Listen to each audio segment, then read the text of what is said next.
Moving on to the main event of the weekend at Santa Anita. They're going to be going a mile on the turf in the Grade 1 Shoemaker Mile Stakes. This is for 3-year-olds and up for a purse of $300,000. Raider Jim, I'm going to give you first crack at the Shoemaker Mile Stakes. And buckle up, because here comes Raider Jim and some of his trivia. When I first started attending races at Del Mar, and I was trying to figure out some of the ins and outs of what things really meant, who were the guys to watch, who were the successful jockeys, and I got to see some good ones. And I'm very fortunate to say I got to see Shoemaker ride. And wow, that was quite an experience.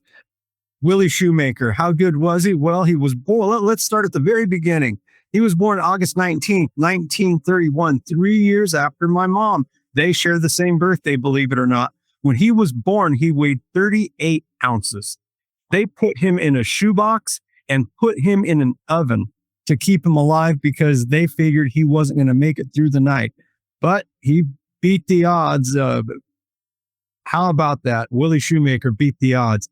And when he was all done growing up, the tail of the tape had him at 4'10", and he weighed 91 pounds. He was one of the most diminutive jockeys ever. Jockeys are not big by any stretch, but Willie was very, very small. What did he do in his career? Well, he was born in 1931. By 1958, he was already inducted into the Horse Racing Hall of Fame. He was that good. And when all was said and done, he made 8,833 trips to the winner's circle. Wow. He had 4 Kentucky Derby wins. He won the Preakness twice, and he won the Belmont Stakes 5 times. Now, on his Derby wins, he's got one of the most damn it rides, because in 1957, riding Gallant Man, he was coming down leading the field as they hit the home stretch, and he misjudged the finish line, so he stood up. And when he stood up, the horse behind him ran right by him, and he ended up placing instead of winning the Derby. And I believe the story was he was given a car by the owner or the trainer of that horse, and he said, "This is because don't ever take your foot off the gas." Yes. Something to that effect. And then the other Derby credit that is notable, 1986, he was given the rights to ride Ferdinand, 18-1 out of the gate. In 1986, Bill Shoemaker was 54 years old, ended up in the winner's circle on 18-1 Ferdinand, and at that time was the oldest jockey to ever hit the winner's circle in the Kentucky Derby. And then in 1990, he retired. And in 1991, unfortunately, he rolled the Ford Bronco that he was driving up in the LA area, which left him paralyzed and in a wheelchair for the rest of his life. And there were some legal issues with that. They said he was under the influence. He fought it. And again, the guy just beat the odds. And he said, no, it wasn't my fault, because they should have had a rail up there at that stretch of road. He won $1 million from the state of California because of that. Anyway, and then probably one of the most fascinating facts about Bill Shoemaker, authored 3 novels, murder mysteries. He authored one called Stalking Horse, another one called Fire Horse, and the third one was called Dark Horse.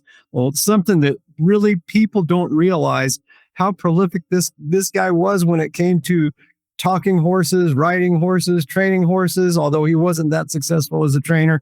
But yeah, the guy was just in the game. And one of the things that I learned about watching Bill Shoemaker, I was having a pretty nice day, and gentleman that was sitting next to me and watching me, he said, "I'm going to give you a tip because I'm watching you. You're figuring it out." And I said, "Okay." He said, "Bill Shoemaker's riding in the feature race." And at that time, I think it was $100,000, and that was a big purse. He says, "Yeah, anytime," he goes, "you got to keep this in mind. Anytime Shoemaker rides for $100,000, he doesn't lose." He said, "So take your money and go bet on Shoemaker." And, at the time, it was like everybody, $2. I was a kid working at a store, I think. So I was like, "Oh, I can't bet more than that." So I ended up betting 10 on Shoemaker, and doggone, he won.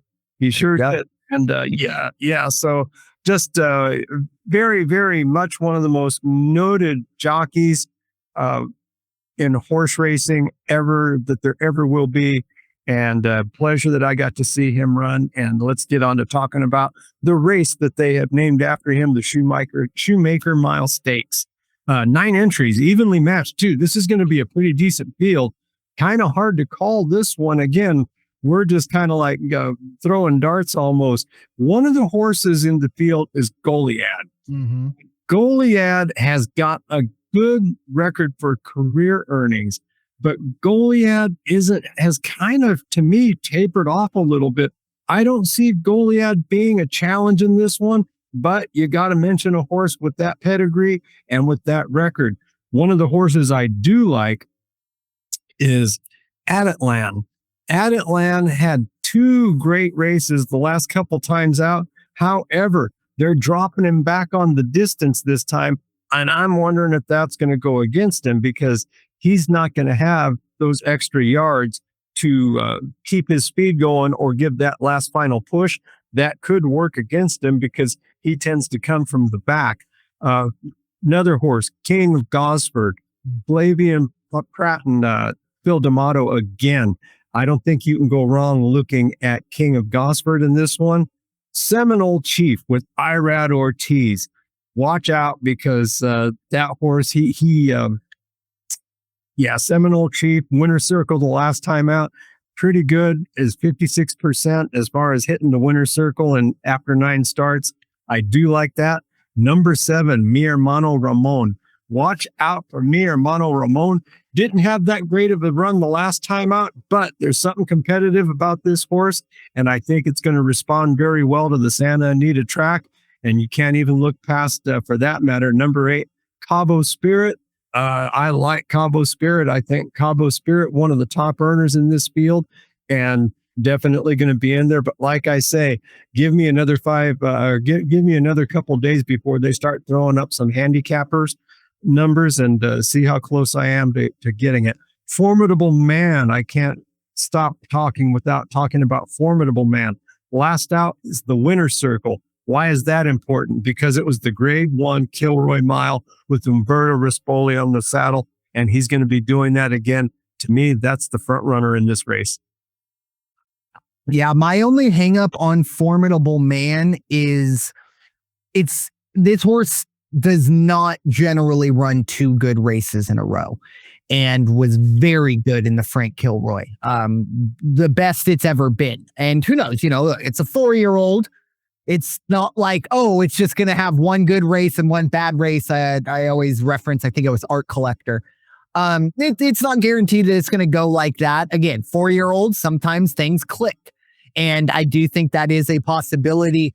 But it will be interesting to see how Rispoli does. I think Umberto Rispoli this weekend is going to be interesting no matter what race you're talking about him in, just because of the week he had and, the emotion of winning the Preakness and the way he did it. It'll be interesting. But yeah, Formidable Man, very interesting for me on that one. I'm also very big on King of Gosford, kind of the opposite to Formidable Man in terms of consistency. This horse is going to live between 88 and 95. That's just where it's going to go. The only question is whether or not it's good enough to get into the winner circle, because it's more than likely to get this horse into the money. But a small little hang up I do have. This is a 4-year-old, and this will be its 17th race. That is a lot of races for a 4-year-old in May. So essentially, in halfway through its 4-year-old season, that is something to keep an eye on. Let me just make sure I didn't miss anybody. Oh, and I do have Mi Hermano Ramon as my favorite here. I do like the consistency. I would really like to see Mi Hermano Ramon kind of revert back to Santa Anita. I believe it was opening day for Santa Anita the day after Christmas, the San Gabriel, the grade 2. Didn't make it into the winner's circle, but at 10-1 was just a length behind Johannes in that grade 2. Kind of taken a few steps back since then, but I really do like Hector Berrios here. I think this is a great opportunity to get going. And Hector Berrios, this is a horse, me, Hermano Ramon. This will be its technically fourth different jockey in the last 5 races. Now, Hector Berrios was the jockey at the beginning of that, going back to the Seabiscuit last November at Del Mar. But Luis Saez and Flavian Prat have been aboard in between there. Now going back to Hector Berrios, who knows? That might have been something that Mark Glatt wanted to do. And my upset pick, I do have some thoughts on Goliad. Another horse. This is an 8-year-old that is making its debut. The last time we saw Goliad, it was 26-1 in the Breeders' Cup Mile. Ran a 92, but 7 lengths off the lead. But again, that is the Breeders' Cup Mile is the tippity top of the grade 1 level, especially at the mile level. So you do want to see what Goliad can do here. Very interesting to see. The one thing, and again, I don't know if I have post positions and maybe they just haven't put the numbers next to him, but I have Goliad on the outside. This horse will not be on my ticket if it's on the outside. This horse absolutely 155% needs to be on the lead. Like no, like, oh, maybe it can be. No, it has to be on the lead in order for this horse to run. And we've seen Flavian Prat aboard the past 2 races. Now we're getting the perennial Hall of Famer, Mike Smith. So very interesting there. And my upset pick, you did mention this horse. It is Seminole Chief. I don't think you're going to see me say an upset pick and then bring up Irad Ortiz too often because he's usually getting very short numbers. But I really do think Seminole Chief, Jack Sisterton, and the connections took a step back and said, look, as much as we want this horse to be a dirt horse, we got a turf horse. 3 races or 2 races on dirt, 1 on artificial. Not great. The artificial was okay. But going back to 3 races ago when they put this horse finally on turf in an optional claiming, we've seen an 87, an 89, and a 90. And as you mentioned, those last 2 both ended in the winner's circle. And the last one was the ungraded stakes race to Appleton at Gulfstream. So I don't know, maybe again, when you don't have odds here, it's hard for me to say, oh, this is my upset pick, because I might look really stupid if this comes out and morning line is 4-1. But again, like I try to kind of cut the odds the way I think they will be. I think Seminole Chief's going to be between 8 and 12-1. And that's kind of the upset pick that I'm looking for. A lot of good talent in this race. It's just figuring out who's going to be the best that day, which I mean is kind of how it is every day. But I feel like this race, any of these horses we talked about, you can circle and be like, this is why he's going to win, or you can circle why this is why he's going to lose. So just kind of have to go with your gut and see where the tote board leads you when the morning lines come out. And then, of course, once we do start to get some money rolling in before that bell does ring. But those are the 4 races we have for you for Santa Anita. It's kind of crazy. And Raider Jim, I hate to put you on the spot here, but has Santa Anita been running since the day after Christmas? I think they had a small break. Okay. But yeah, it's pretty much been consistent since. I pulled up the stuff this week and I was like, all right, what do we got? And I was like, Santa Anita, like, hold on, guys. Like, I thought your season ended in March. But and this is going to be Memorial Day weekend. Yeah. Which tells me one thing, that next time we talk, it's probably going to be real close to June, if it's not already June. And so that means we're 4 weeks away from Del Mar. Amen. That's why look, my second favorite holiday. Well, no, my first holiday is July 4th.